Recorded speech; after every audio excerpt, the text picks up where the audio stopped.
Oh, we should be live. We are now live. Excellent. So in a second now, that should be showing up in the links for people. I'm going to pop it right up there in Twitter. So everyone, we're getting there. Hey, there we are. You got it? See, once again, you always get it first. the person broadcasting it always gets it last, it seems like. I don't understand there. There we go. I'm going to click on that right now and get the link, and then we'll say hello to everybody. I know everyone's probably wondering, whoops, got my sound on. I don't need that. There we go. All right. I'm going to share that on Twitter too. Yeah, I'm sharing this on Facebook and all my other crap because hopefully I'm sharing the right link and it won't take people to the live thing to be able to join. That's the fun of doing this stuff. There we go. Testing it out right now. Everybody, if you're hearing it, we're going to be starting to blab in just a minute here. We're going to make sure everything's running good.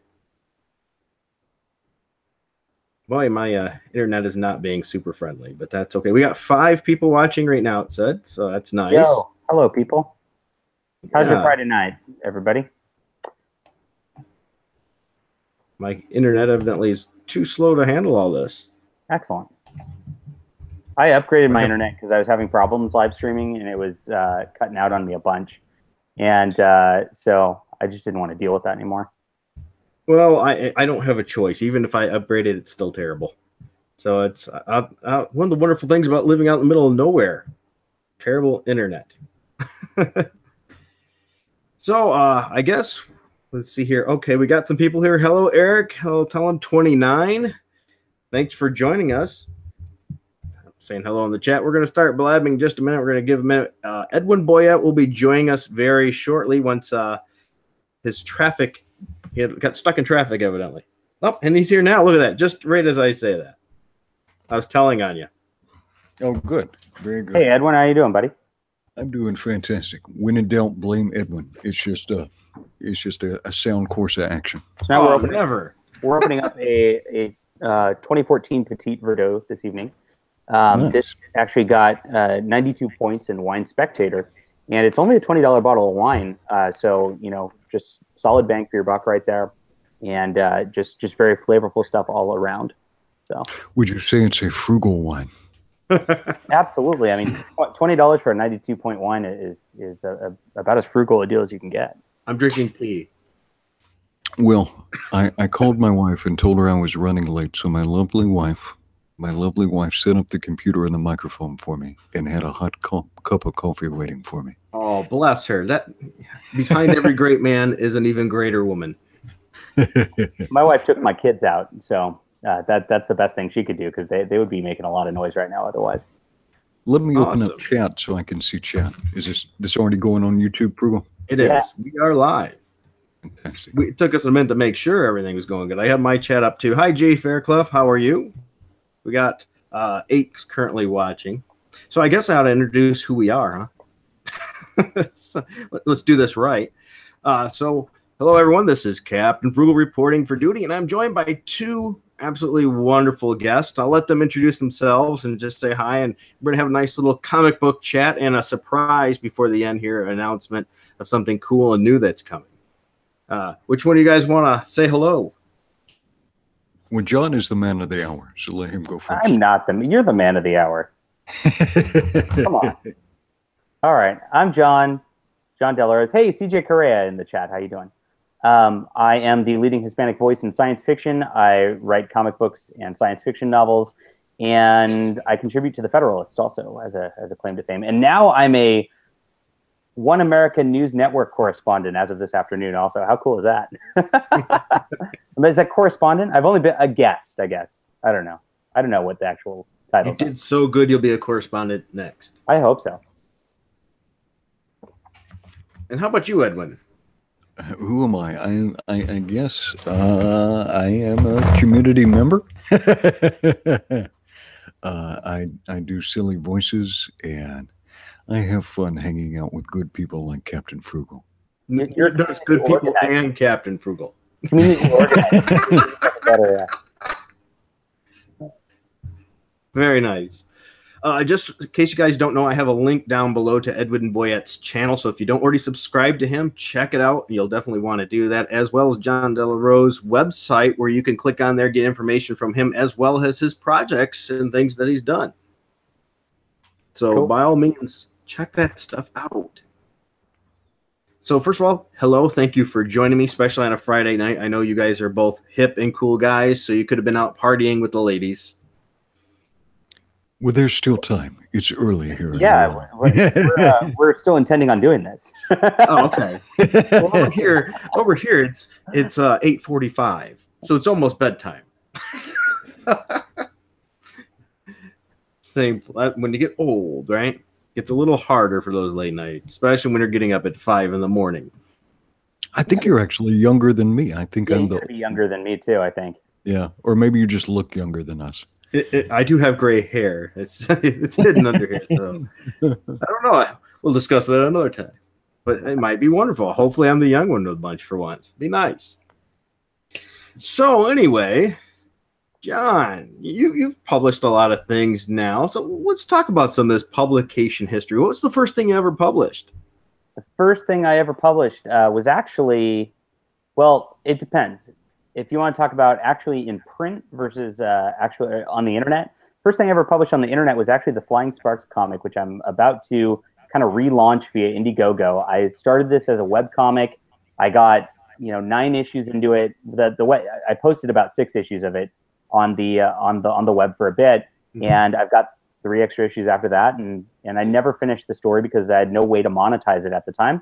And what happened was I got picked up by a company called Alderac Entertainment Group to write fiction for a card game, which is like one of those like living card games. So I was doing the flavor and all that, called Doomtown Reloaded.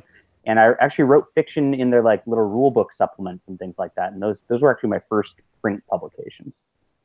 And they can also read about that on your website too. I've seen that as well. Awesome. Yeah. So, and what was the first print publication then? That was one of those rule book supplements, and then I won a short story contest in 2014 and got into some anthology, and that was the first big payment. Big payment. It was $200, but big payment for at the time. Yeah. If you're paid, you're a professional. That's all it is. Yeah. So from there, I kind of was working in the game industry for a couple of years. It was 2 years because I actually did all the art descriptions. Since I came from comics, it was very easy because we had a team of 5 of us or so, and it was like, okay, so we need art descriptions for this card called maybe Cowboy Frugal or whatever, because it's a cowboy game, and then I'd tell them what you look like and what I want on the card, and then I do the art descriptions and I do the little fiction supplements every week that kind of tell the story of what's going on in the game. And from there, I made a deal with another company that produced a card game called Star Realms to write a novelization of their game, and came out with that. And that was my first book that I came out with. And that took me 1.5 years to write. I was a little slower then as I was figuring all this out. But yeah, that went to pretty tremendous success, and I kind of blew up last year early on, and at that point I was like, oh crap, I better start coming out with stuff a lot faster now. So you'll see my pipeline pretty shortly here this summer. So you're ramping up production now. So you did work with these card game things, then the toxic comic book atmosphere. I've heard a lot about the card game atmosphere being the same way. Absolutely. Is that true? Absolutely. Though, I didn't really get the brunt of it at the time. I was as a guy who's kind of writing the flavor and stuff like that. You end up pretty popular in those groups. It's a little different than comics, where like every creator just seems to get lambasted no matter what they do in comics, right? But in the card community, I'd show up and I'd play the card game with people, and they'd think it's a cool thing. And so I was pretty popular up until people found out I was voting for Trump. So in other words, once you had interaction, people loved it. Once again, we're seeing that in the comics too. The fan base and consumer market really, really appreciates the people actually that have done the product getting involved and talking. Yeah, when you talk with somebody, it's just cool. It's like is, you know, I love just tagging Matt Kint. He's my favorite comic writer on Twitter, and being like, I love your books, man. And he just says thanks. And it's like, well, cool.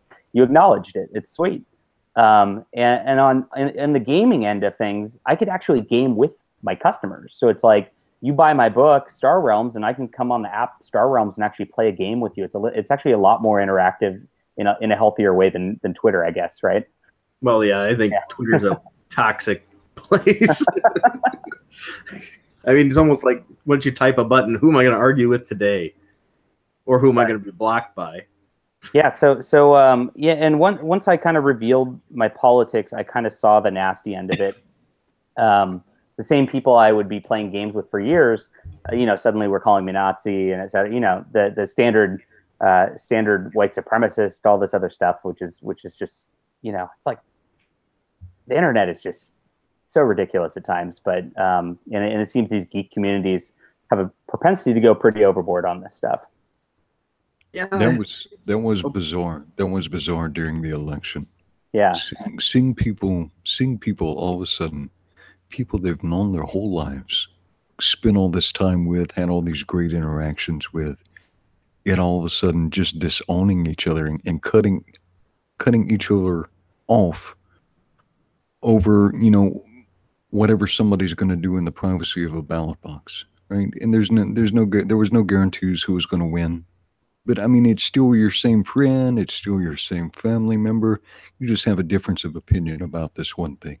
And to cut each other for people, and we saw it. I mean, my wife got like unfriended by like family members, longtime work associates. She used to work in TV. She lost so many friends from TV just because she decided to vote for a particular person. It was insane. I've been pretty lucky. I think most of the friends I actually have contact with and things never sever ties. Now Twitter and things, different story. You know, if I'd say something, well, I didn't vote for Hillary, you know, next thing I know, blocked, disconnected. They got to call me names first, of course, and then block me. But, you know, but otherwise, I've been pretty lucky when face to face with people anyway. So I think it's online. It gets amped up a little bit more. Yeah. Even people I interacted with a lot face to face in gaming actually went after me pretty hard, and then just, you know, refused to ever hang out again. So it was just a bizarre thing. But, you know, I mean, I've just seen it get worse and worse. And you know, my sort of claim to fame, what happened early last year, was I was a speaker at this convention locally called Baycon for several years, and suddenly they stopped inviting me as my you know, debut book came out and I'm suddenly somebody. They stopped inviting me because this lady was really upset over the election and calling Trump supporters Nazis, and, you know, they wanted to put me on timeout. And so you know, like it'd show me. So at that point, you know, I'd been kind of like I wouldn't be quiet about it. I mean, people knew where I stood, but I didn't really get in anybody's face about it until something actually happened at that point. And I'm like, okay, well, at this point, I'm going to just call them out. And I wrote a blog, and it was just, I didn't name any names. It was, you know that Dylan guy who has his YouTube channel and was talking about Magic Mirror comics, and how he was just like, look, I was just trying to order a comic book, and these guys kicked me out of their store. They shouldn't be doing this over politics. This isn't right. I wrote a blog that was kind of like that about this convention, saying, let's get back to fun and science fiction. And it blew up, you know, thousands of views overnight. And then these people just like decided to just totally torch me, you know, personally. And just, instead of actually responding to the political content, you know, which was my sort of thing I was talking about, they just went for like the just scorched earth destroy mode. And, you know, it propelled my name into a lot of places. On one end, you know, that was a benefit, but, you know, I lost every friendship I had cultivated in the industry over 5 years overnight because of it as well. You mentioned that comic shop. I guess word is out that comic shop might be going under. They're struggling too now. Yeah, so. I saw that this afternoon on Unsleeved Media, and I went and I looked at Magic Mirrors because I was one of the first to break that story in Dangerous.com, and I saw that their Twitter handle's gone. Their Facebook page is gone. So it looks like they're really just dialing back and shutting down. You know, I'm not a proponent for pushing anybody out of business, but once again, that the market speaks. You know, Yeah. you're telling your customers not to buy the products you have and kicking them out of your store. What do you expect to happen? I don't understand that mentality. From a business standpoint, it makes absolutely zero sense to me. Now, you said you broke that story, and you've actually broken a couple of stories, or help get those stories kind of live and large on a couple of things in the comics industry.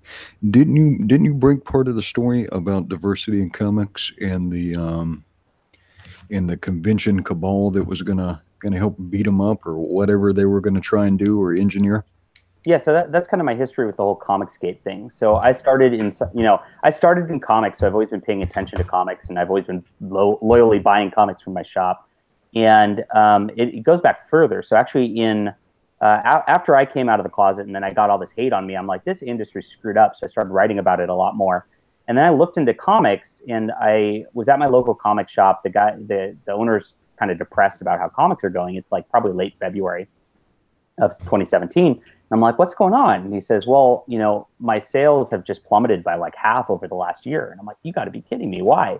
He says, well, it's Marvel. And I'm like, Marvel? I stopped reading Marvel a while back because they ruined Spider-Man and I was pissed off about it. But I still haven't forgiven them for that. You mean one more day? Or I mean one more day. Yeah. And I'm like, well, I just quit at that point. So what's going on with Marvel?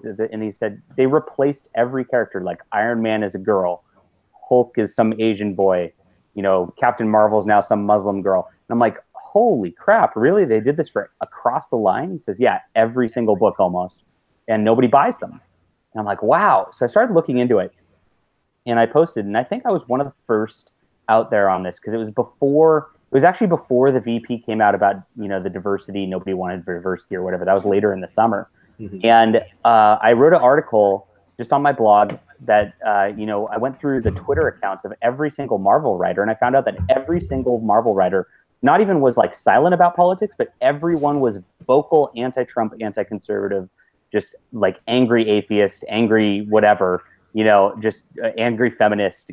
Every single Marvel writer had that on their accounts. There wasn't even a single silent one, let alone a single dissenter. And so I wrote that up and I posted it, and I sent it into Bleeding Cool because I'm like, I read Bleeding Cool like 10 years ago, and they might want to know about this. And Rich Johnston turned it around and put my article, because I made a joke at the end like, hey Marvel, if you want a diversity hire me. I'm Hispanic and conservative, and you can get a different opinion. And he turned it around and missed the entire point intentionally and just put how not to apply for job at Marvel Comics. Well, I got a lot of hate trolls at that point because the comics industry was way worse than sci-fi. I mean, it's just, I still have people stalking me from the Rich Johnston post a year ago. It's bizarre to me. And but at that point, somebody on the Federalist saw my writing and was like, hey, do you want to come write for the Federalist and write this up a little more cleanly? And I'm like, well, yeah, sure. And then I blew that up on the Federalist, I think in April, and put this to a national level on like a mainstream level outside of comics where people hadn't seen it before. So yeah, I kind of broke myself in the journalist realm talking about comics, and that's how I had kind of got into it. And you're right, Edwin, in September, because of that, because I've been writing so much, somebody in Facebook chat sent me screenshots of this other comic writer Facebook chat about these people trying to frame Richard C. Meyer for a crime to get him kicked out of New York Comic Con. And I posted a video about that, sent it to Megan Fox at PJ Media. I don't know why I didn't write it up at the time. I should have. But I sent it to her. So yeah, I broke that story too. And I've just been on top of it since then, just kind of, because the Federalist is like normie mainstream news, and they don't know about a lot of this stuff. So I kind of try to put it in terms that they understand, so they kind of know how this culture war battle is going over here. So you really hit the ground running on Comicsgate. Once you went in, you dived in. Yeah, I was already out in the science fiction world. It didn't matter. So I mean, they all hated me. I wasn't gonna go. It's not like I cared at that point. It's like, I've got my books, I'm doing my thing, and let's just get them. Edwin, I'm curious too. How did you get involved in all this Comicsgate stuff? How was your start? I finished up with school a couple of years back, and I had a point where I just had a little bit of recreational time. And just out of the blue, I picked up I stopped back into my LCS. I hadn't been in a comic store in years. Picked it up, and then I started looking for reviews online, and I stumbled across Richard C. Meyer, Diversity in Comics. Started watching that, and found some of that stuff interesting, and immediately kind of picked up on some of the cultural war stuff. And I'm very interested in politics and in what's happening in culture now, like transmission of stories, how people are talking to each other and interacting with each other, and just kind of dove in from there. And after I started watching his videos, I was like, I think I have a Twitter account. I should go in here and see if Diversity in Comics has a Twitter account. Oh yeah, he does. And then I just started talking to people, and I forget who introduced me to John. I forget who made that connection, but me and him started having some sideline conversations, and and pulled me in even deeper into Comicsgate and some of these cultural battles that are going on now. You know, I got started in it, I guess, before it blew up and got big. Matter of fact, it was Douglas Ernst mentioned it to a while ago. I seen one of his tweets about it, and I thought made a good tweet about it, that, you know, bringing up some other people. We had blogs, you know, we're talking about in message boards and getting kicked out of message boards because we had a message that they didn't want to hear. People like A.V. Green started his own. He's been still going at it hard. Hube in class as a roadie, he stopped doing that, but he would do that and take tweets and things, the vile stuff that some of these comic writers would put out, and he'd, you know, show what they were saying and then show why they were wrong and stuff, and he'd piss them off left and right. So you know, this was going on for a long time. And I think what happened is when we sort of realized, after getting blocked by about every you know, message board on comic websites and things like that, we realized, hey, we could go on YouTube and have a voice there too. And then we met Captain Cummings, and he had us on and things like that. And then a lot more started popping up and things like that. And Diversity in Comics then popped up, and he went huge fast. So that's great. I think there's a lot of message. A lot of people want to hear another side of things. And I think that's really a nice thing, because otherwise we weren't getting it. It was all one-sided. If you had a different opinion, you were blocked. Yeah, me too. I'm glad about all this too. And I'm really glad that these last 2 months, we've really made the transition from, you know, last year they were always like, well, this is just a group of people bitching about comics. So if you don't like it, don't read it. Yeah, make your own. Why don't you make your own? Well, now we're all doing it. Now we're actually, this is the first time in any sort of like pushback against SJW culture that I've seen that there is actually a shift where a lot of people are getting together and we're making content, we're doing it, we're pushing out stuff. I'm so excited about this. You guys have no idea. Well, I thought it was absolutely hilarious that Diversity in Comics puts up, after he was challenged with it, he does it, and he was so successful, then they had to try to block him from being printed. I mean, amazing. What a better pill. I think that was Wade himself. Yeah, Wade said, if you don't like it, make your own comic books. You know, it's really tough, blah, blah, blah. And then as soon as he does, I think, you know, maybe Cyberfrog has surpassed it now, but at the time it was the most successful community-funded comic book. And then yeah, Wade had to stick his little paws in there and try and disrupt it if he can. He can't. Yeah. You know, you would like to help companies like Antarctic Press. I mean, what a loss for them. What a loss for Antarctic Press.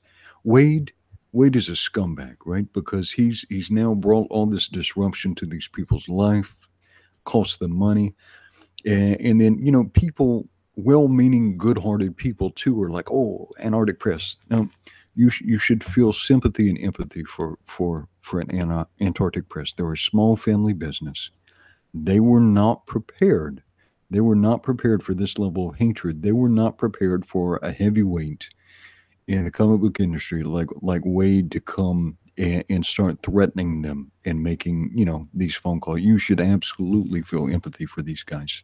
Oh yeah, he's afraid he was going to take down his whole business, by blocking his distribution channels and everything. That could have really cost him and shut him down. Yeah, I know some people who are still boycotting. I mean, the first day when it came out, I was so offended. It's like, you guys are really, you're making this happen. And when SJW sees something like this and they see it work, they're going to do it over and over and over again. I've seen this in the science fiction publishing. Science fiction publishing is like 10 years ahead of this. So I've seen all this happen. I've seen it happen to friends. I've seen it happen to me, where they try to pull things. If you look at my Star Realms novel now, it's been pulled. I can't sell my novel now, and I actually don't own it because it's somebody else's property. And it's they'll say there's business reasons for it, but we know what the truth is. And this is, to see this happen here and to see that, like, Mark Waid succeed in this, it just makes me upset, because I know this is going to happen again. But you're right. These people, you can't fault a small business at the same time. It is a really hard thing when you're barely struggling to survive. I understand, but at first I was really upset. And some people don't realize, even though it's not supposed to happen, big businesses can put a lot of pressure down, which can, harm little businesses. I mean, Coke does it, Pepsi does it. I'm sure they could have went to the comic shop and spread the word. Look, if you sell this publication, we're not going to be selling you our product, and we're going to put you out of business. Yeah. Well, what was that thing that Wade always liked to say? Something about the strong protecting the weak. Yeah. And here he is, the agent of one of the world's largest international corporations, bringing all this pressure to bear on a small business. This should tell you all you need to know about guys like Mark Waid. Man, he's truly a bully. Absolutely. Yeah. By the way, I did notice on your website it says that Star Realms is out of print, so now we know why. Yeah. I don't talk about that too much because they gave me my first opportunity and all that. But yeah, as soon as I came out of the closet, my relationship definitely changed with them. And they've never come out and said anything mean about me, so I'm not saying go out and bother them or anything like that. And it's totally their right, because it is their property. But you should put that in context for anybody who's joining us late. He means coming out of the closet as a Trump voter and supporter. Oh, he does. I was about to get my flag, and I have my Kekistan flag in the other room. There we go. That got me banned from Facebook for a week. But the funny thing with that is John the other day was telling me about, because he's a good dude. You take some time, get to know John. He's a good dude. Living in wacky California, you're around all kinds of people, and so you try and do your best. You try and do your best to be warm and friendly to the people that are in your community and that you interact with. And so he had actually tried to support some fellow writers that were in this small community. And now these same people, these same wackadoodle folks are trying to lay all kinds of defamatory labels on them. It's sad. I'm a friendly guy. I don't give a crap who you are. And if we're hanging out, we're hanging out, and it's great. And I'm the type of guy who will buy you a drink at a bar and we'll just have a good time. And but at the same time, because I do that and open myself up like that, the betrayals do hurt that much worse. I mean, I try to laugh it off as much as I can, but it's a raw deal. I will say I agree. Every interaction I've had behind the scenes with John, you've been nothing but a gentleman and a great guy. So, how people can be so vicious and turn around, like you said, Edwin, after you do nothing but show kindness to somebody, and now you are the evil scumbag. So how did this happen? It's bizarre. It's group mob mentality, and social media just makes that worse. I mean, that's what it comes down to. They absolutely love it, clearly. Now, so that after that book, is that when you did for Steam and Country? Yeah, so I actually wrote for Steam and Country before the Star Realms book. So it went like this. I wrote The Stars Entwined, which just came out this year, first. That actually, I was not a full-time writer then. I started in college, or actually in high school, and just kind of, worked my way through it slowly over years. And it's like, wow, I finished a book. And I kind of set it aside. For Steam and Country was my first, like, okay, I've written a book. I'm going to like be a real writer now because I'm doing these other things with my comic and all that. So I wrote that as my first book while I'm actually trying to be a writer. And then the Star Realms thing was like my work for hire. So it's like, okay, well, I'm setting that aside and doing this now. So after Star Realms came out and I was getting a little success, I was like, crap, I need to come out with something fast because like people are watching me now. And so for Steam and Country was the closest to being ready. So I could edit that pretty easily because it was in good shape already as a story, and came out with that last year. And, that actually now is more successful than my Star Realms book. So thank you everybody for supporting that. And I'm excited about that. So I've got this like steampunk world, and I think I'm in a pretty good niche there because there's not a lot of people doing steampunk adventure, like swashbuckling, just fun stuff with steampunk. And, so I get to stick out a little in that crowd.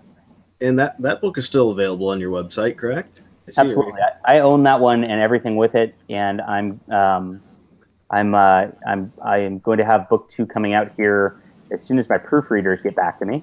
And then I've got book 3 I'm editing right now. So I'm hoping to hit book 2 and book 3, before the end of summer, September at the latest. There'll be a full trilogy out there.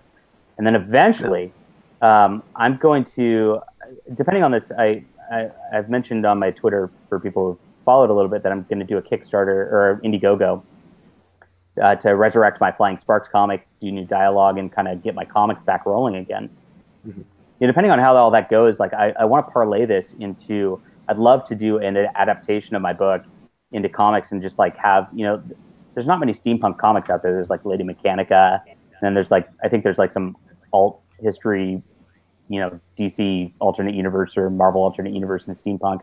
But there's not and then of course Girl Genius. But there's not a ton of steampunk books out there again in comics, so I'd love to do it. And I know Edwin here is trying his hardest to coax Mitch Breitweiser to do the art for that. So he hasn't committed or even said he'd remotely do it, but we'll see. But he heard the idea and didn't say no. He didn't say no. I do have one thing I'd like to say that aggravates me about your book, and that's you don't have an audiobook. I do have a long drive to work.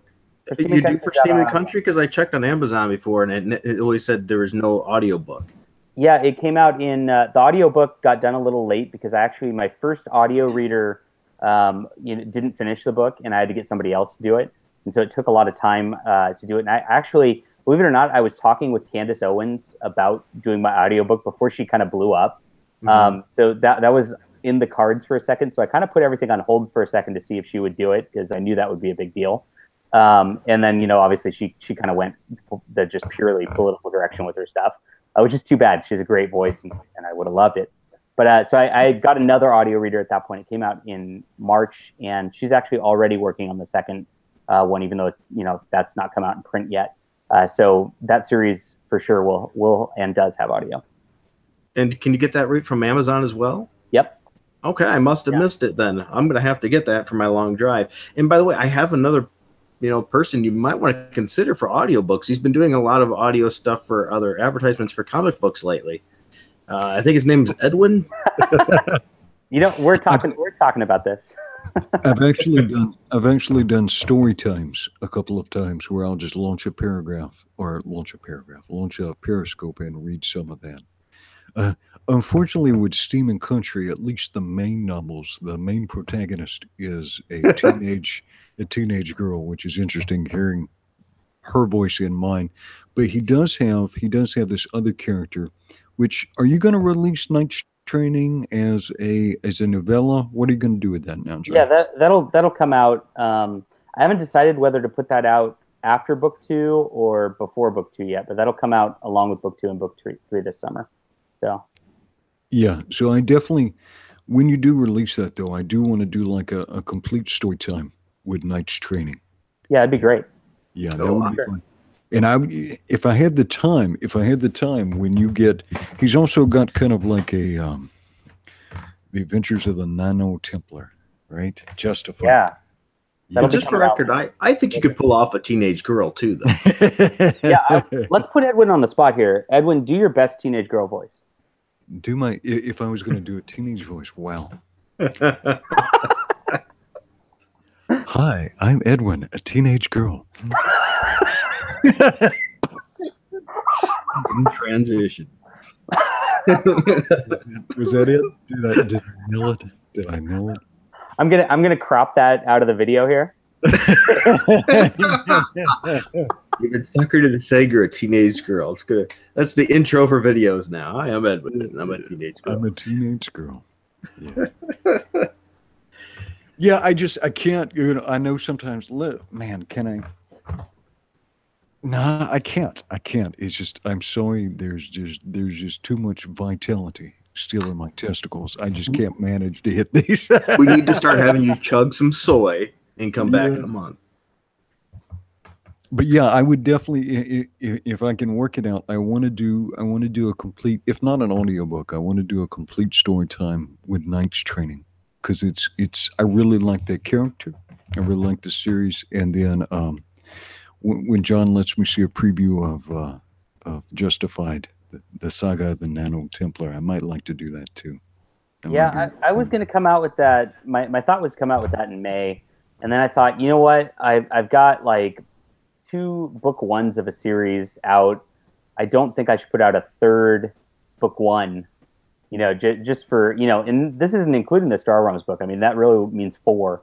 I think that's just too mean to my audience to do that. So I'm actually going to, as soon as I'm finished up, because I have to write, I'm also writing the alt hero novel with Vox Day. And so as soon as I finish up with that, which is my, paid commitment already, I'm gonna come back and I'm gonna write like a book 2, maybe even a book 3 of Nano Templar before I even release it, just because I know people like to binge and go through these things. So it'll be better to just have a trilogy out right away for everybody. So expect that kind of towards the end of the year. Now you mentioned Vox Day, and there's the next issue of Alt Hero we were talking about before we got on is going to be out soon, correct? It's going to be out Monday. Monday. So Alt Hero actually has 3 storylines going to it for people who are checking it out. And this doesn't include my book. My book's going to be a completely different storyline too. So we have there's like the European like team Alt Hero, which is what we just saw in the first one. There's a sort of a American side to things, which is what is coming out next. Then we have Chuck Dixon's Avalon, which is also in the Alt Hero universe and ties in. So there's 3 distinct sort of superhero storylines going on in that, and then my novel will be a 4th. So this second issue actually is the American Alt Hero that's going on. Vox actually just sent me the completed issue. I guess it just got finished lettering, and I've just been scrolling through it. I mean, I literally got it just as we started opening this live stream, and I got to say the art is about I mean it is pro Marvel DC Comics quality. There's no qualms to the art in this issue. The lettering has stepped up big time. I wouldn't say Marvel quality right now. I'm sorry. You know what I'm talking about. You know what I mean. Yeah, that doesn't mean the same thing it used to mean. It doesn't. That's kind of sad, yeah. Yeah, I mean, when I used to read Marvel comics, it is that quality. Did you want me to share a screenshot of that picture? Yeah, so I sent him a picture. I don't know that I'm allowed to do this, so don't tell Vox. But this is so I sent him a picture. I'm like, here's what the artist can draw like. Yeah, go ahead and do that. All right. So let's see here. This picture, sometimes it's a little slow on popping up there. I just pulled it up on Paintbrush there, picture. Can you guys see it? Is that the evolution of the rebel character? There it is. Can you scroll in on that? Like, so it's only a quarter of the screen here. Look at this. What? Yeah, I don't know why it's. You want to get it? See if I can get a little bit. There you go. There we are. Yeah, by the way, that's a nice car. Nice car. I'm definitely looking at the car. So yeah, there's the artwork of that. So let me see here. I can turn that off. So it's stop screen sharing here. There we go. There we go. I think Vox got some criticism on the art on some of the early books that Arcavum put out. But people got to understand something about Vox. Is he improves in each iteration. Think what you will about the man, Right. think what you will about the man, but the dude learns, he accepts legitimate criticism, and he improves continually. He improves. Edwin, you're getting a lot of people in the chat asking you now to do the voice of Carl Manverse. I'm the beautiful young woman, Carl Manverse. He's never going to come on the stream with me again now. Nice. Yeah, so I agree with that on Vox. So Vox had never been in comics before, and he'll be the first to tell you that he didn't know what he was doing, and and a lot of people asked him to get into comics, and that's why he did Alt Hero. And so he was planning on Alt Hero. He didn't even think. He thought, maybe I'll raise 10, 15 grand out of this, and I'll just get some artist who was willing to do it, and we'll just do this and hope it works. He had no idea that there was enough appetite out there because of how Marvel and DC have really just and IDW and Image have just shown comic readers the door over the last 20 years that it'd be this successful. So he wasn't going in this thinking this is like some single issue that's going to be a $250,000 project. He thought this is going to be we don't even know if it's going to succeed. And they started working on it at that point. So look at it from that lens, like it's somebody getting into comics the first time doing that. And then Vox started working with people like me, people like Chuck Dixon. He consulted with Ethan Van Sciver. He consulted with Timothy Lim and Brett R. Smith. And so he learned the business. And the guy's a sharp dude. He's I don't say this very often. He's a smarter guy than I am. And he could pick up things very quickly. So he definitely is going to be improving with every issue. Everything Arcaven does is just going to continue to get better. And, it's going to be, and he's also in it for the long run. I mean, I believe, when he raised that kind of money, he didn't commit to just making one issue of comics. He is making each volume of Alt Hero is going to be 6 issues, 24 pages times 3. I mean, I can't do the math on that off the top of my head. I guess I can. So we're talking like 400 pages of Alt Hero comics that's going to come out of this Kickstarter, plus all the other Arcaven comics that are coming out. He's looking at doing 900 pages of comics this year alone. He's focused on becoming a publisher and really putting out great stuff. Honestly, it's just going to be a very cool thing the way that he's working on transforming the industry here. Excellent. Speaking of changing the industry and things too, DC, they're going to start putting some books in Walmart now. Now there's special ones made, with reprints and things. But I think we need that again. We need to have them on the shelves where kids can see them and pick them up, or just a person in general. Because otherwise, now we have to make a special trip to a comic shop or buy it online. And it doesn't really have a introduction to people that they can easily make that connection. Well, I don't think I went into my first comic book shop until I was probably in my late 20s. Before that, I'm old enough where I was getting my comic books at either the grocery store or the 7-Eleven. I don't think it was 7-Eleven. We used to have some little station called the Pantry or something. There used to be these little spinner racks. Yep. That's what I did too. Yeah. So I remember, as a little kid, you got maybe, a quarter or two and agonizing over, okay, I can get this and I can get that. Ooh, having to really decide what would, and just slowly turning that spinner rack and looking at each cover and trying to, make that crucial decision about which comic book was going to be the right one to take home. Or it was tough if the issue you wanted wasn't there. So then you had to bike to another shop, or, when I say shop, another grocery store or a gas station and look at their spinner racks to try to find it too. Yeah, I never dealt with that. Sorry, guys. Oh, so we're older than you, right? I guess so. Sorry. The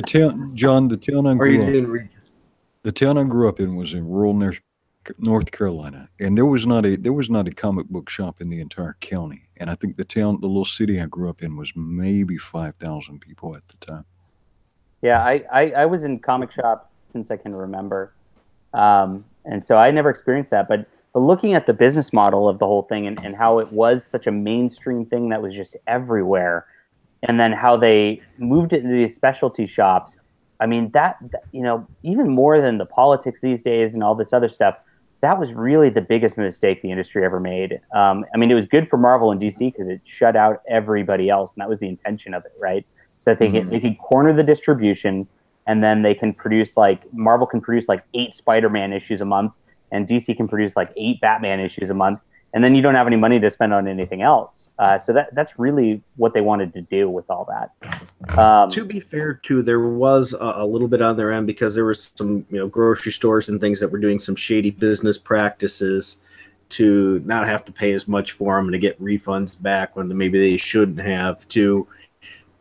But yeah, there was a lot of behind the scenes work of how can we get more money on this on all ends. It's monopolistic tendencies. And that's what happens, and then we ended up having I mean, it's a duopoly, but nobody else in the industry ever mattered, and Image really tried to defect, and Valiant tried to defect in the early '90s, and they did well for a little bit, but the big two at the end of the day still killed the competition to the point where we have it today. So. But I love this now. We got people like you and Splato, Delgado Comics, and all these other ones that are popping up and saying, "Hey, if the market didn't provide what the consumer base was wanting, we're going to create that." That's capitalism right there. And all these people like myself that were told, "Oh, you don't even buy comic books." It's like, really? I've got thousands of comic books. You're saying I don't matter anymore. You took me from a person, even when I was paring it down, how can I get it down to 10 books a month or something like that, making it from Marvel alone? And now it's like, is there one book I can borrow from Marvel I like anymore? Completely shut up. There's been this deconstruction of every single thing. Now, if you have a traditional worldview, if you believe that perhaps there are absolutes, there is good and evil, and that one of the things that comic books can do is, portray this classical battle and transmit, along with entertainment, can transmit these classical archetypes. They took Spider-Man and they had him made a deal with the devil. They took Captain America and they made him a secret Nazi. They took no, that one doesn't bother me at all. No. They took Thor. They took Thor and they made him unworthy, and they took his identity and they turned it in to something that could be pasted on anyone. They took Iron Man. They took Iron Man and said a teenager could do everything he did, but better. Captain Marvel had her own identity. He used to be a male hero. I guess she is a male hero again, inadvertently. Yeah, she has great pecs. They took the X-Men. They took the X-Men and they used it to essentially be a delivery vehicle for Marxist propaganda. If you don't understand that, hit me up sometime on Twitter. I'll explain to you how X-Men Red is essentially repackaged Marxist propaganda. It is not even subtle. No.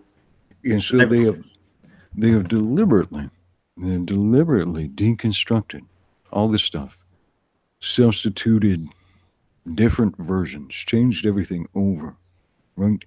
And then just deliberately misrepresented what fans have told them, right? Nobody cares about diversity. Nobody cares. Oh, I forgot Iceman. They took somebody you've seen inside his head for 40, 50 years. I actually, when I was a little kid, I spent the night at one of my friend's house, and his dad had saved every one of his comic books. So I got to sit down and read like all these #1, very carefully reading all these original X-Men and stuff. It was fun. Bobby Drake was, red-blooded, all-American, heterosexual, kind of go get him. And now he's not. And his book wouldn't even be as bad if the whole book wasn't about him being gay. That's what the whole focus was. Yeah, cartoonishly gay and unsympathetically gay. Yeah. So I'm at a funeral. Somebody who I've known for decades and fought with as a teammate is laying in the dirt, and I'm on Grindr. I'm on Grindr trying to find some place to stick my icicle tonight. Yeah. Did It's that bizarre. actually happen? Wait, is it? Yeah, yeah. No way. At the funeral for the Oh girl, my I don't God. know if they call it Grinder, but he's on a dating app, so he can find his his casual playmate. Yeah. Yeah. Wow. Yeah. I see. So I haven't read any of these books. So Oh, they're atrocious. I've gone out of Marvel a long time ago, and I bought the Cable stuff just because I wanted to support John Mullen. Honestly, I thought the storytelling in that was boring. I said the art's fine, but I couldn't get into it. But yeah, I mean, I just can't believe. All right, let's be real, people here. I know some of you are still buying, who are watching, are still buying Marvel comics. These are not the characters you love anymore. Nobody who writes them has any interest or inclination to even try to go back to the history and create things that are similar to the characters you love anymore. These are fan fiction writers who just get paid because of habit, because of the monopoly that's been created over the years. You need to stop buying their shit.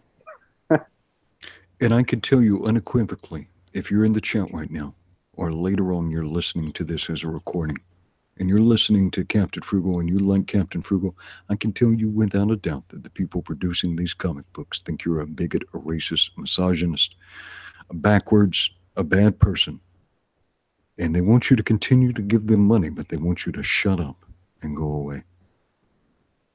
Yeah, it's another thing that really bugs me is, it's done for marketing. It's done for shock value to get attention so they can launch a #1 and get good sales right there and get that hype.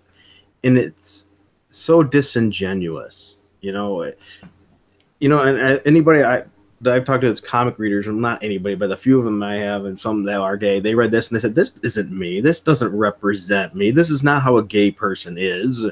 Maybe some are and some aren't. They're not all the same and things, but I can see how that's offensive. It's like, they make him like a one-note character. I mean, the Punisher was a hard character to write from the beginning, because really the Punisher is a one-note character if you think about it too. But they had to build more layers onto him. And these characters now, they've had all these layers before, and they reduce them to one note. It's completely backwards. And it's like, no wonder nobody wants to read this trash.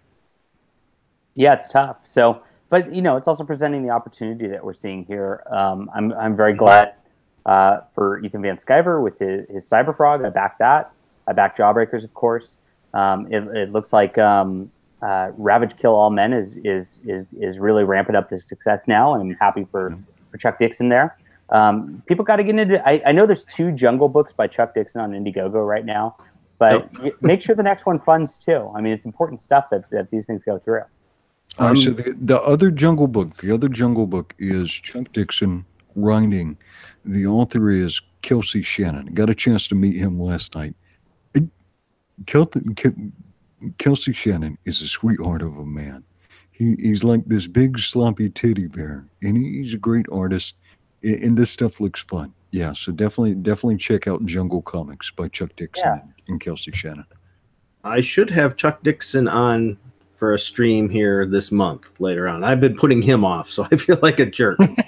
So I it's one of my favorite writers too in comic books, and I'm putting him off. I was like, I'll get you on this month. So that's been one of my favorite parts of all this is actually when I wrote my Federalist article, I got to interview Chuck, and I only put like 1 or 2 lines from his interview in that my first Federalist article about all the Marvel Comics creators and how they're all anti-Trump and all that.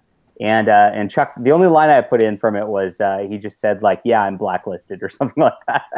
But I got to talk to him, and I was so happy because this guy from my childhood, he's the guy I went out and bought everything I could of his, just because his work on Robin and Batman was just so visceral and so fun. And sometimes it went, he goes a little dark for me sometimes, but it's he writes really good stuff. And as I've gotten to know him over the last year,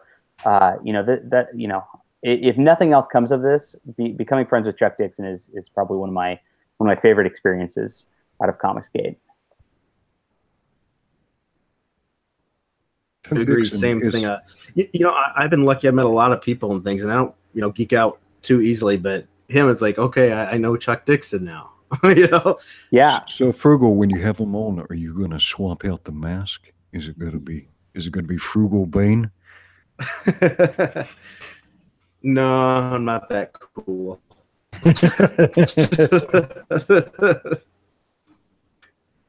Yeah. So don't talk like Bane does. So should we? Go ahead. I didn't mean to interrupt you. No, whatever. I'm just talking because there's a little dead air. So go ahead. Oh, okay. Yeah. Did we want to mention the new project, the surprise reveal? Is this a surprise reveal? Or do you have a different surprise reveal that doesn't involve me? No, I have nothing. I'm not revealing anything. Oh, you're not? No, the mask is not coming off. I'm not going to scare anybody. What's the surprise reveal? Oh, now you're playing games with me. No, I'm not playing games with you. I thought it was something else. I really thought it was unrelated to me. No. The new book that's going to be coming out. Did we want to talk about that, or did you decide change your mind on that? Which one?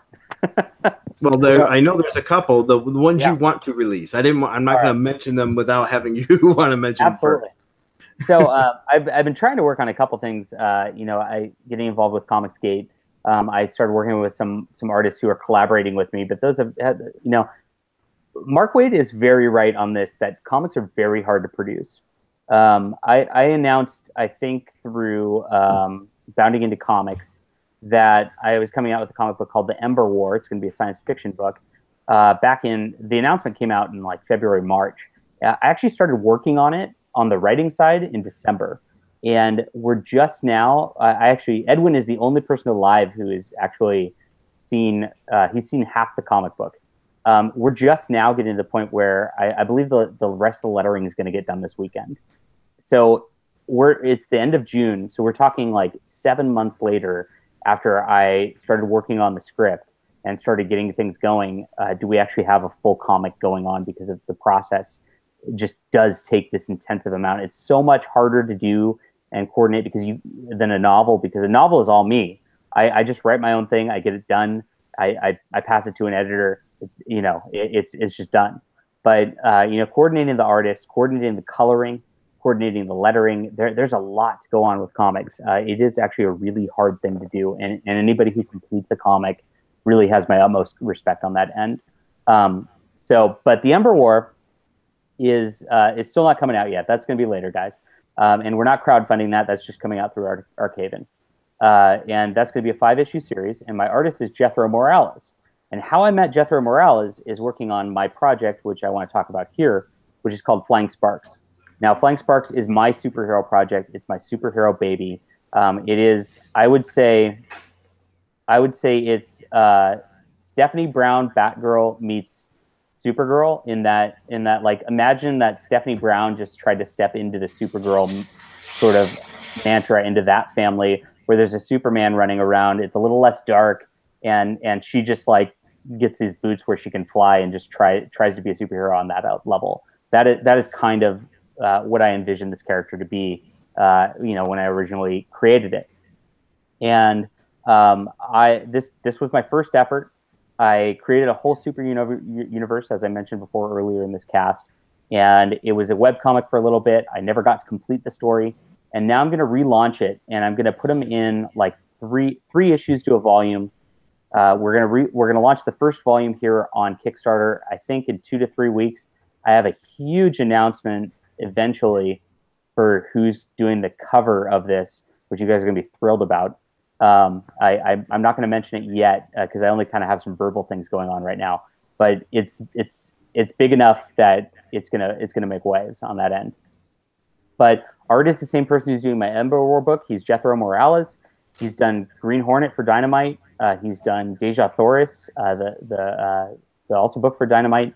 He's done Hack Slash. He worked with Tim Seeley on that for Image. And so he's got huge credentials, huge chops. He's a great artist. And this is going to be my sort of superhero adventure. The concept is a hero and villain in love under their secret identities. They don't know about each other's sort of extracurricular activities.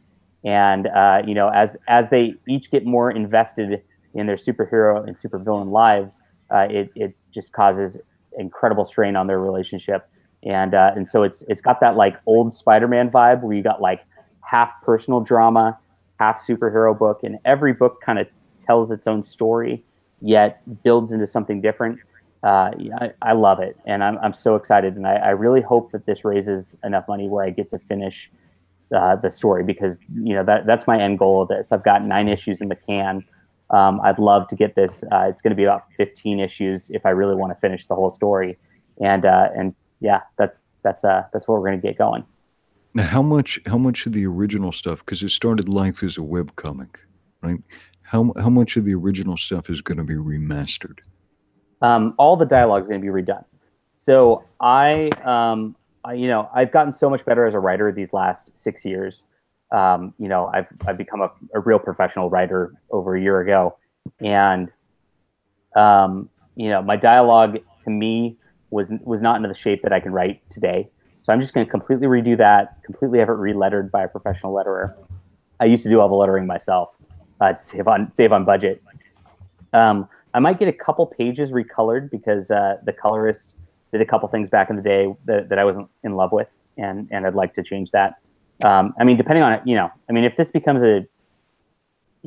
I'll be honest. If this becomes like a Diversity in Comics Ethan Van Sciver success, I'm going to recolor the whole thing. I just, it is what it is. But otherwise, I'm going to do a couple pages of it, and it's going to be all new dialogue, so I can just dial the characters in, because this is going to be all about the characters. I'm a very character-centric person first, and I want to create something where you can attach to a character and relate to a character, relate to their struggles.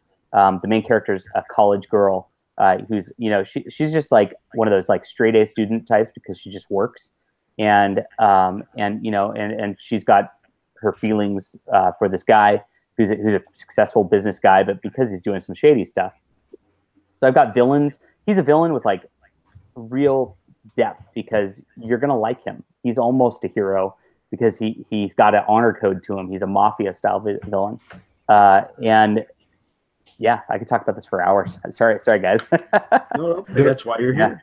You essentially had some of it printed as, and I don't mean to sound critical like this, but kind of like a vanity press, right? Yeah, so I printed out probably 50 issues of it back in the day, 50 copies of it, maybe 100 copies of it. Just to kind of get it out there so I could sit at conventions and say, this is my web comic. Why don't you go check it out on the web?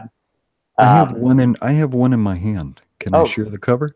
Yeah, please. This is not going to be the cover of the new book because, like I said, we're getting a wonderful cover for it. But yeah, this will be indication of the interior art.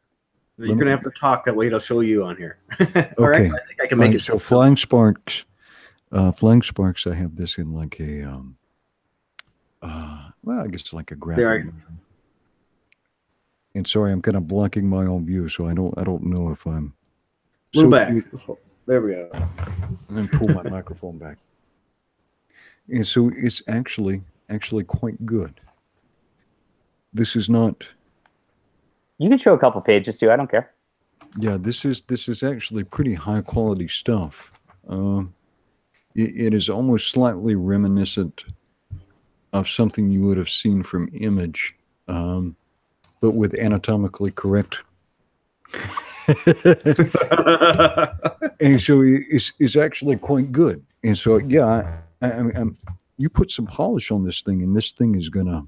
Yeah, I'm gonna polish up the dialogue real good, so it's gonna be up to my current standards, and that'll be nice. And man, I really want to finish it, so I hope it does well. How many stories or how many pages do you think you need to finish the story? Well, right now, so my first outing here, I'm going to release a 66-page book, and I'm going to do 2 options. I'm talking to Brett Smith. Brett Smith is just, if you don't know who he is, he's a colorist. He's really helping a lot with the consulting of these projects and project management because he's a business guy and a smart guy, and just one of the best guys I've ever talked to in my entire life. And so I've been talking to him about it, and he really likes this like European style. You know how Batman Dark Prince Charming is it's a hardcover. It's shorter than most graphic novels, but it still is a meaty story, and it's pretty big. It's like 60, 70 pages. You guys read that? No. No. My mic muted. Sorry, I have not. Oh, well, I don't usually advocate Marvel and DC, but Batman Dark Prince Charming is by a European artist, and it's in this like prestige format that most Euro comics are released in, and you get more story, sort of bang for your buck in that point, and also an artist like works for like a whole half a year or a whole year just on one book, and then releases it, and it seems like a healthier way to do things because the floppy issues these days just don't tell stories at all. So I'm going to try to do it in that sort of format as I re-release this and spruce up the dialogue. So the first volume here is going to hold the first 3 issues. I have, which is 66 pages. I did 22-page issues just to try to make it a standard comic format. And I have, let's see, I have 6 issues, 8 issues. I have 8 issues done completely. I have a 9th issue where we started the line art and didn't finish it, and that's kind of where we stopped. People have only seen through the first 6 issues, so all the other stuff after that's unreleased content, and so that's all written and ready to go. I would probably need, let's see, so I've got 66, that's 132 pages, plus 44, so that's 170. 6 pages. I would probably need another 132 pages to finish it or so. So that's a graphic novel worth, and that's probably about $12,000 worth of comic art. So I don't know. I'm just to print this and get this going and do this. My goal is going to be $5,000, and if we hit 10,000, we'll do volume 2. If we hit 15,000, we'll do volume 3. So, and I think I can get this done in 5 volumes. So, I mean, looking at Ethan Van Sciver and Jawbreakers and all that, $25,000 is really going to be where I need to really focus on this and do this. And so it might even be doable. I mean, I don't know. So the real risk here for me is I have my book audience that's very different than you guys. And I've kind of been on the periphery of the Comicsgate. Even though I've been reporting on it, I haven't been day-to-day involved as much as a lot of these others. So we'll have to see if this translates. I think I have a really good product, and that's awesome.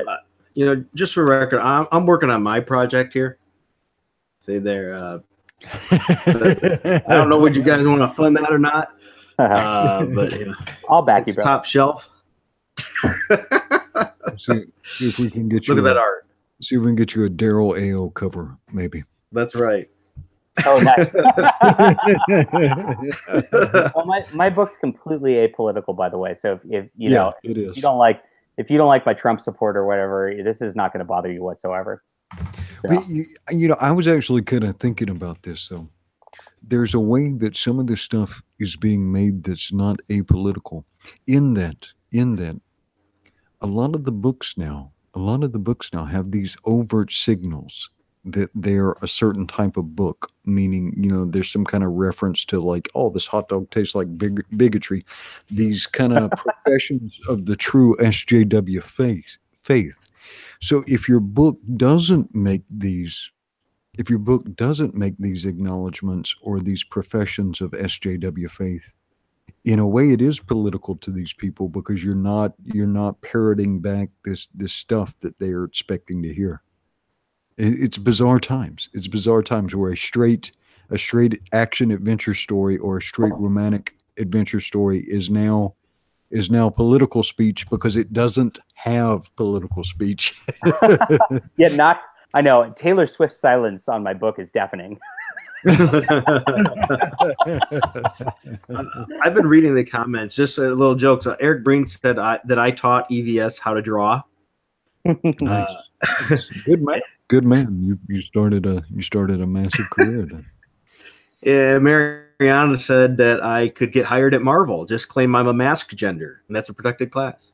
Nice. So Yeah, it's interesting. terrible. The apolitical is now political because that is mind-boggling to me.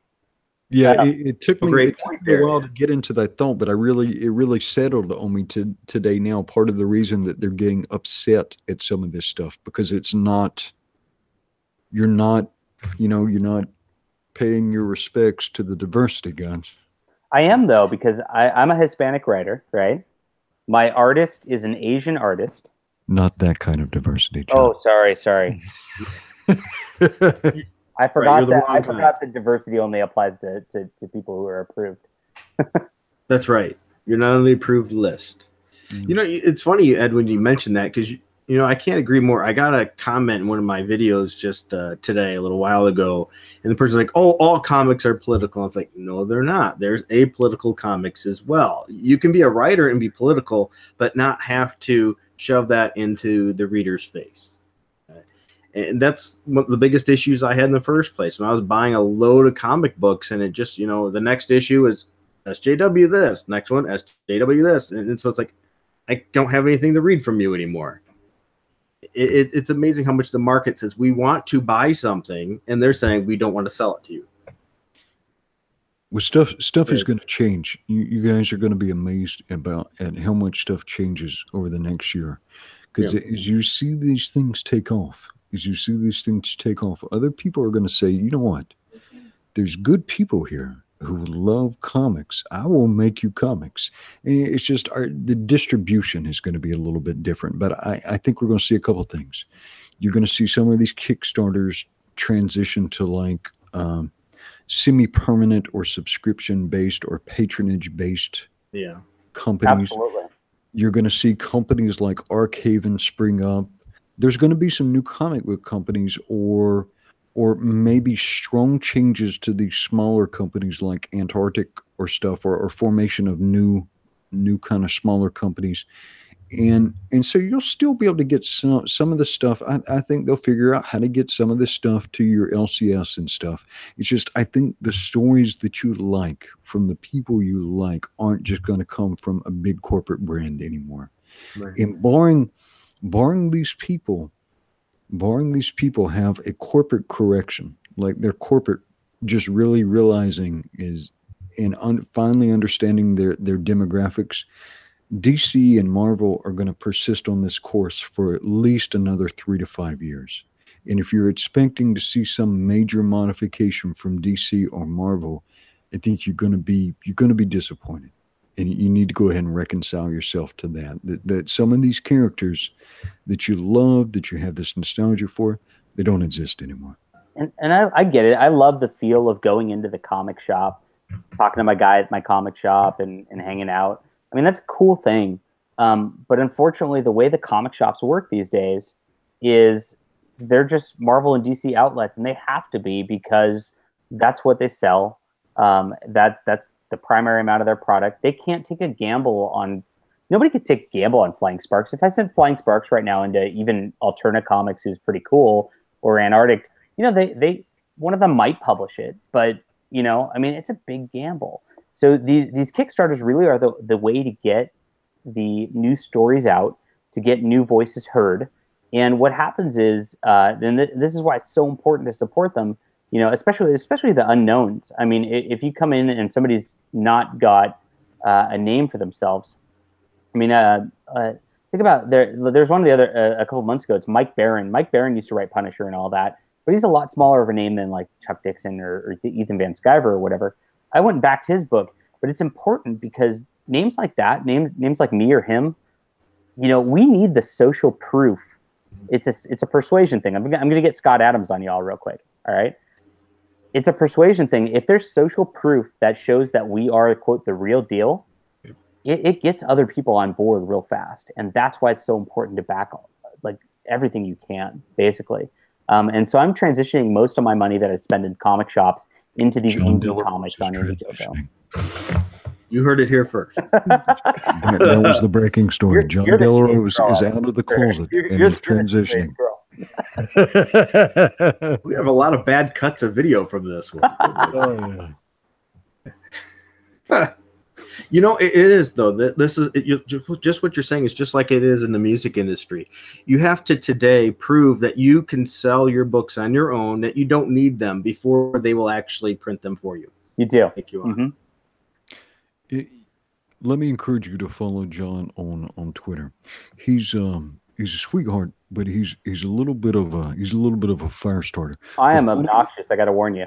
The funny thing though, I think you make some of these people insane because John has a full-time job.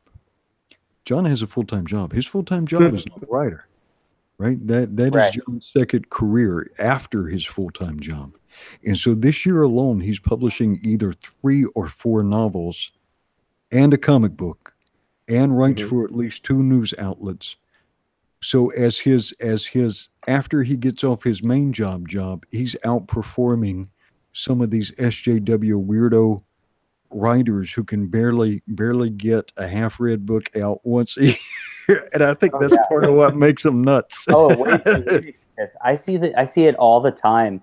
I posted up a writer who, you know, he's actually a really good writer. And he posted, he's like, in these times, you know, the dark times, it's really hard to create good art. And it's like, oh, come on, give me a break. Just write and stop bitching about writing, and maybe you'll get something done. And you know, and then we have John Scalzi is another science fiction writer who's not quite as good. And he posted a blog about how he could barely get 500 words a day in the age of Trump. And it's like, come on, guys, you got to stop whining. If you stop whining so much and writing all this stuff on Twitter, maybe you'd get something done. Yeah, they can write a page is all, but yet they can tweet 500 tweets. Right.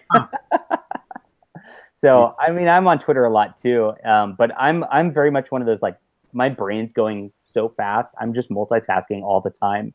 So even though I'm on Twitter, I'm doing probably 2 other things at once, and you know, it's all right. I like being busy. Yeah. But there's productive uses of Twitter and social media. You could promote this stuff you like. You get to meet cool cats like Captain Frugal and John. I think that's how I got introduced. So there are some upsides to Twitter, but you got to balance your time. You know, spend some of your time fighting the good fight, but spend, you know, a lot of your time getting to know good people and promoting good people. Somebody mentioned I agree. Retailers participating in crowdfunding comics, and I think that's a good idea. I mean, I like putting up the retailer packages or whatever. I don't know if I'll do that, but what I'm going to do is once I get my comic done, I'm going to straight up cold call retailers and just ask if they want my book, and try to do it that way. And you know, I'm going to try to do it as grassroots as possible, but I agree. I mean, I want to support my local retailers as best I can. But at the same time, like, you know, there's no way to get into shops because of the way that Diamond Distribution just kind of has its hand around the balls of every comic shop in the country. And that's the real problem. We have to break Diamond Distribution in order to, like, have a healthy industry again. Oh, I was talking to one of my friends. He runs a comic book store. I won't say his name or anything like that because I don't want him to get targeted. Super good guy. Whatever you want to buy from him, you know, if he can get it for you, he will get it for you and sell it to you with a smile, right? Won't criticize your taste or choice or anything like that. He was showing me some of the panels, like, you know, how he actually orders stuff from Diamond, and some, like, these convoluted things you have to do for Marvel. So, like, if you want a variant cover for this new the new Fantastic Four, you have to buy 275% of the copies of Avengers that you had purchased the previous month, and you've got to get, it's like you've got to buy 100% more comics than you'll be able to sell in order to just get like 1 or 2 copies of a variant cover that people are going to be asking you for.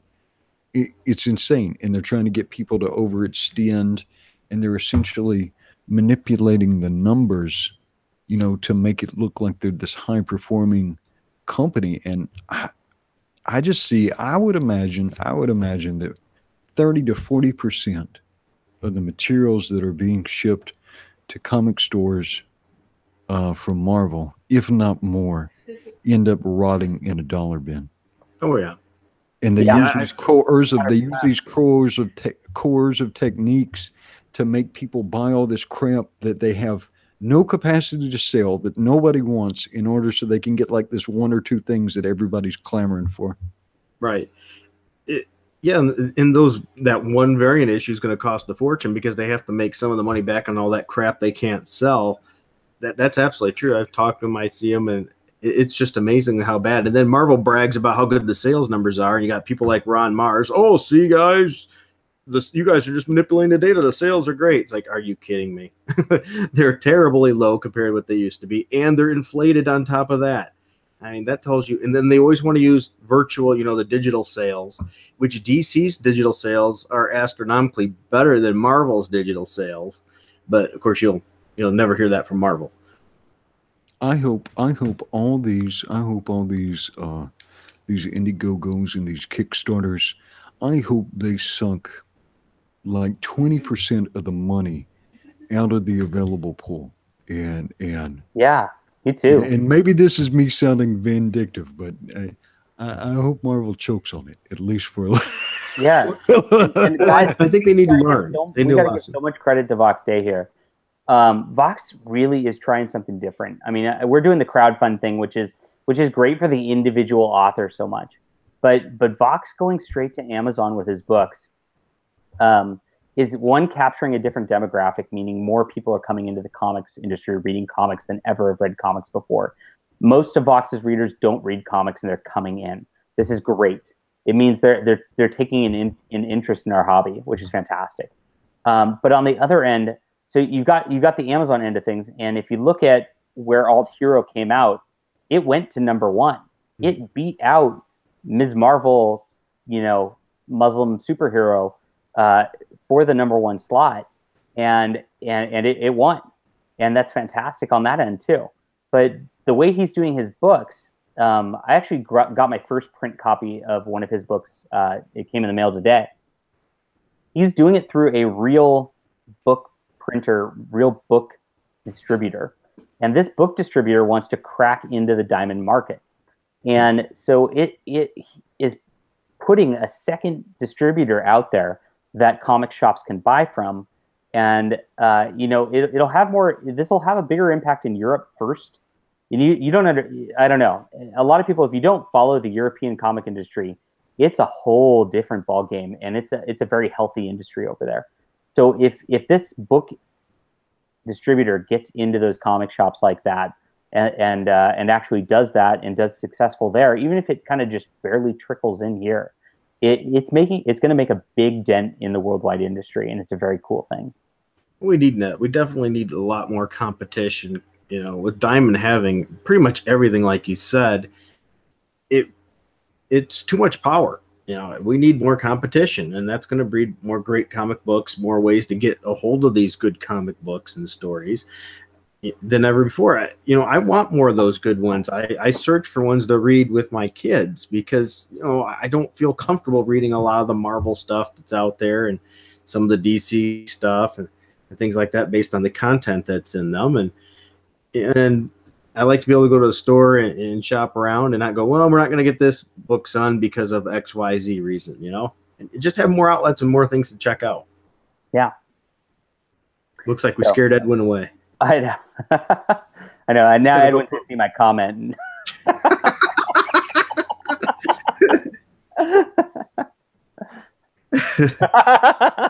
I just turned the classiness off of this whole video. I'm sorry. I've been drinking, people. It's not my fault.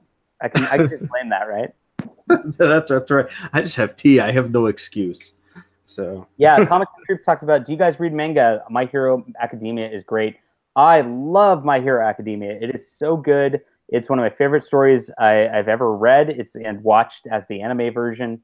I read a little bit of manga. I'm going to be making a manga, actually. I have a manga artist who just was like, hey, do you want to do a story with me?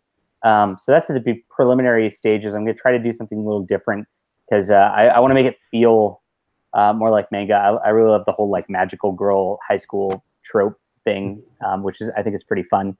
But I'm really into like Yu Watase. I really love Fushigi Yugi. It's still my favorite manga / anime of all time. And it just had.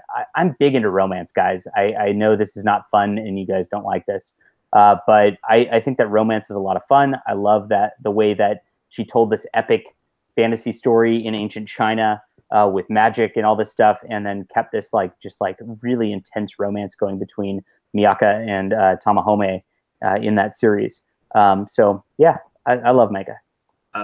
For me, I'm a novice in manga. I don't know much about it. I'm starting to learn more from a lot of these people in the community have been telling me, you've got to read this and check this out. So I'm slowly dipping my toes in.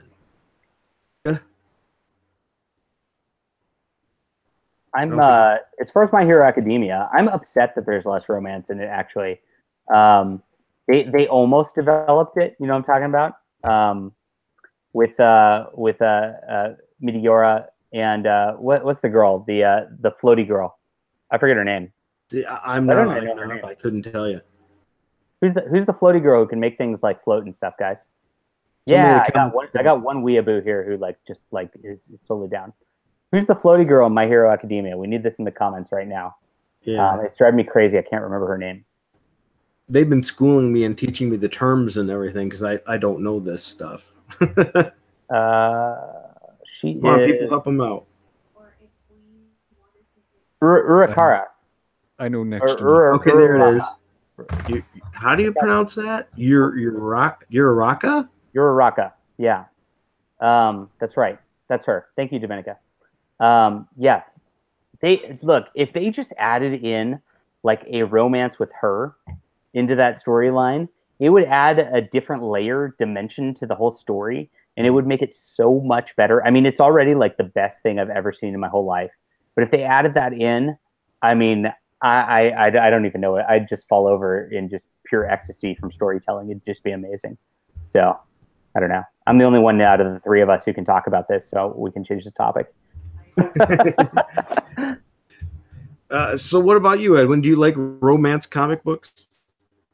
Well, I like Flying Sparks, and it does have some elements of romance in it. I'm trying to think something that was essentially, some of the old stuff with like Spidey and the Black Cat was pretty good. Some of the Daredevil stuff that has some elements of romance was pretty good. Those were my favorite parts of those books. They were so much fun, and they were so suspenseful too, because the guy not only like he has to juggle that with going out every night and risking his life or whatever. And I think it just adds it to, like, I'll go back to Robin and Stephanie Brown too. I'm big into Stephanie Brown. I won't lie. I liked Stephanie Brown. She's a great character. Yeah, I have the same problem. A lot of women all love me, but they don't want the mask off. Francisco in your chat says for romance his go-to comic book is Popeye. Oh, nice. There we go. Popeye and olive oil. Good stuff. Oh my gosh. Oh, Nana is so good. I want to have like a private conversation with OG Dweeb here. I'm sorry, guys. I'm going to try to stay off the weeb stuff. We're learning. You can get some flying sparks body pillows made. That's right. Yeah, I don't know. That's just too creepy to me. As they're like, when they're my characters, it's like it becomes like a it's very weird. I don't know. You take a little bit of ownership over them. Like, I think I had a couple comments like early on when Persimmon Country came out, and they're like, "Oh, Zara's so hot," and I'm like, "She's 16. Stop." Yeah. That's terrible. You bring that up a good point though with the romance part in comics. I think we're not, most of us guys aren't going to admit that we like that element in comics because our testosterone is so high. But you think that's part of the problem with the comics today. Most of them are being written by single people that have never had kids or don't know anything evidently about having a relationship, and the relationships in the books are just ridiculously badly written. People are not like that. Not at all. Yeah, they're not. And they used to be really good about that. I mean, come on. I mean, everybody in this chat except for probably Dominica, dreamed of Black Cat at some point in your life? I mean, Black Cat was so smoking hot. It was unbelievable, right? Oh, I'm not going to deny that. All right. Yeah, absolutely. Yeah. She's my wife's favorite character. No way. Yeah. Good for you. But you know what? These heroic or romantic idealizations of people, you know, they stick with you. This like this hyper kind of romantic depiction of female beauty, and that's or depiction of, I guess, female sexuality. You know, and it's not overt. It is overt, but as far as you know, it's PG rated or PG-13 in Spider-Man. But these hit you like back here. They bypass these images. These images bypass like all your logical faculty, and it doesn't matter whether you're thinking about it or not. They kind of register. They register at the bottom of your brain at like a deeper level in your heart. You know, a deeper level than your logical processing, and you remember them, and they stick with you. You know, whether it be, you know, this hyper feminine depiction or a hyper masculine character like the old Captain America, right before yeah. Yeah, I get the question a lot, like which Marvel comic would I write? And you know, I mean, I grew up on Spider-Man. Spider-Man's my like was what I grew up with and you know, loved as a kid. Mm-hmm. But honestly, I think I do the best job with Fantastic Four, because I've got like my sci-fi credentials to me, and I could tell some out there stuff, and also like the family, like the actual nuclear family drama out of it, with their two kids and everything. You know, a lot of comics writers have tried that, and they just never hit it quite right because I mean, I'm sorry guys, but you know, a lot of the comic writers are sort of incel types and not normal people. I just think I could do that family dynamic really well, plus the sci-fi element very well, and it'd create a, you know, it'd make the Fantastic Four great again. I mean, let's be honest. Let's make Fantastic Four great. So do you think Dan Slott can pull off Fantastic Four? No. I loved Dan Slott when he was kind of first cropping up. First on Spider-Man, you mean, or before that? He did a Spider-Man Human Torch miniseries. Yeah, that was great. It was so good. Mm-hmm. And I thought, wow, this guy's really going to be the future of comics, because he really nails he really worked hard at that point on going on like the classical style. And each issue told its own thing. It was really dense. It was very different than other comics at the time. And then like as soon as he got on Amazing Spider-Man, it was just like the biggest like piece of trash I ever saw. Yeah. And so I was very confused by that. And remember his Thing, his Thing miniseries? Yep, miniseries, yeah. That was fantastic too. I don't know if Dan Slott like got back to it. Dan Slott needs to like take a sabbatical and like, I don't know. I don't know. I assume Marvel just doesn't pay him very much or something, but if, you know, maybe like just go to Hawaii, hang out, be like, I'm a comic writer, like get some chicks hanging out with him and just kind of be happy for a bit. And then maybe he can come back to like why he loved comics in the first place, and get back to his roots there. I think he's improving some now that he's staying away from Twitter as much. That's actually. So let me revise my answer. Dan Slott could. I don't think he can though. And what I mean by that is I don't think he can get outside of himself now. I don't think he can get outside of the signaling and this stuff that is just influencing everybody's speech.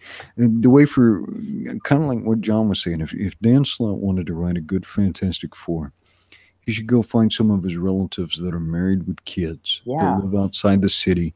He should go chop some wood for a couple of weeks, get out in the sun, be around normal people who talk to each other like humans and not in these weird kind of professions of social justice. If he did that for a couple of weeks and could channel that and then put himself in isolation, away from social media, away from all these freakazoids, and sat down and got busy writing, then he could do it. So, Edwin, how about we pop that to you too? What Marvel character or team would you write? What Marvel? I really loved when I was a kid. I loved the New Mutants. I love some of the Nova stuff. I love the old Ghost Rider. I think Captain America. That's probably already claimed, so I won't say that. I could probably do a pretty good Punisher. Yeah. I'd enjoy doing a spin on Punisher. That'd be interesting.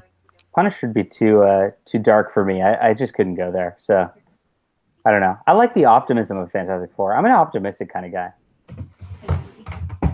What else would be fun, right? What about DC, guys? Let's go to DC. DC, well, DC, I'd probably want to do, maybe one of those old obscure ones. Might be interesting to write Firestorm, The Nuclear Man, or what else from DC would I wouldn't mind. I'd bring back the Warlord. You remember the Warlord? Oh yeah. Yeah. Yeah, I'd bring back the Warlord. Frugal, what about you? You haven't been talking on this.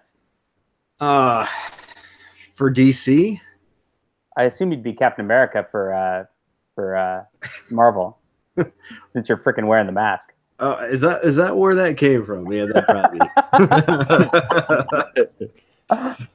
I hate Captain America personally, but no. Yeah, okay, that's probably good for Marvel. For DC, maybe Flash. Yeah, Flash is cool. I'd probably try to get a little bit away from the Speed Force stories. They've tapped that well as changing time a ton. Yeah. So I'd probably try. Not saying that they haven't been a fun read. I mean, like the current one, the Flash War. I'm really enjoying the start of that. But I think I'd want to take it in a different direction. Not that it'd be any good. I'm not a good fiction writer. I'm not going to claim I am. I'm a very boring writer. I would, I just keep mentioning Stephanie Brown. I would take Stephanie Brown. Mm-hmm. I would either do Batgirl. I would prefer to make her Batgirl again because I thought she was the best Batgirl. I liked. I mean, come on, Babs was so cool as Oracle, mm-hmm. And you want to talk about like inclusivity of ableism, whatever, derp. As a wheelchair character, she was so cool. I loved just like watching her like kind of just like be the brains behind the operation, sort of set up from wheelchair. It was a cool thing. It was good for disabled people. So you know what? Bringing her back to regular Batgirl was just the dumbest thing DC probably has ever done. Yeah. And Stephanie Brown was so good as Batgirl. Brian Q. Miller did a great job on that. I really loved his run. He was a terrible person to me. He blocked me immediately. Even though I was like his biggest fan, I was pretty pissed about that. Back in 2016, he was one of my first comic creator blocks, and he was just going off. Trump is so evil. You might as well unfriend me now. One of those things. And I'm like, I'm a Trump supporter and I'm your fan, and he blocked me. I liked the Stephanie Brown character too, and I really would like to see them explore the relationship between her and Tim Drake again. Yeah, and more in depth.